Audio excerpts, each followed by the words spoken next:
அஸ்ஸலாமு அலைக்கும் வரஹ்மத்துல்லாஹி பரக்காத்துஹு. கண்ணியம் நிறைந்த அல்லாஹுவின் நல்லடியார்களே, அல்லாஹ்வுக்கே எல்லா புகழும் உரித்தாகட்டுமாக.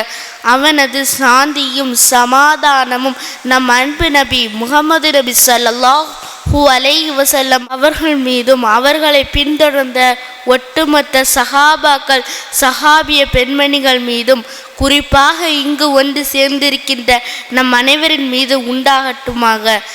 அன்பார்ந்தவங்களே, இன்று நான் பேச எடுத்துக்கொண்ட தலைப்பு பெற்றோரை பேணுவதின் சிறப்பு.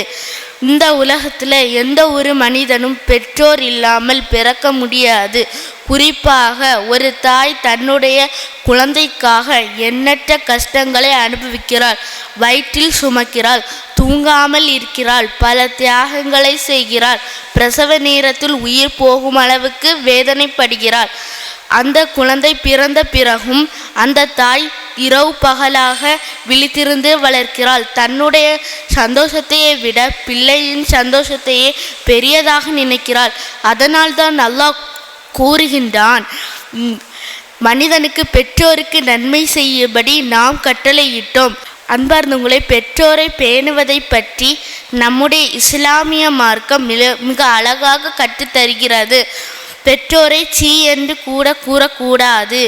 தொழுகைக்கு அடுத்த நற்செயல் பெற்றோரை பேணுவதான். நட்பு கொள்வதற்கு முதல் தகுதியானவர்கள். பெற்றோருக்கு பணிவிடை செய்தல் மாபெரும் ஜிஹாத். பெற்றோருக்கு பணிவிடை செய்பவருக்கு சுவனம். இறைவன் விரும்புகின்ற செயல்களில் ஒன்று. கண்ணியமான வார்த்தைகளை பயன்படுத்த வேண்டும்.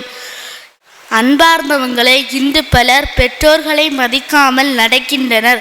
ஆனால் நம்முடைய பெற்றோர் நாம் சிறுவயதில் நடக்க தெரியாமல் இருந்தபோது நம்மளை கைப்பிடித்து நடக்க வைத்தவர்கள். நாம் நோய்விடப்பட்ட போது தூங்காமல் பார்த்தவர்கள். ஆகவே அவர்களை மதித்து மரியாதையாக பேசி அல்லாஹ்வின் திருப்தியை பெறக்கூடியவர்களாக நாம் வாழ வேண்டும். இறுதியாக பெற்றோருக்காக இந்த துவாவை அதிகமாக செய்ய வேண்டும். ரப்பி ஹம்துமா கமா ரப்பயானி சகீரா. என் இறைவா, அவர்கள் என்னை சிறுவயதில் வளர்த்தது போல் அவர்கள் இருவர் மீது நீ அருள் புரிவாயாக.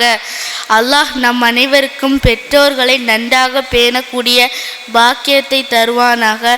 அதன் மூலம் ஜன்னத்துல் ஃபிர்தௌஸ் என்று சொல்லக்கூடிய வாய்ப்பையும் தருவானாக. அஸ்ஸலாமு அலைக்கும் வரஹ்மத்துல்லாஹி பரக்காத்துஹு.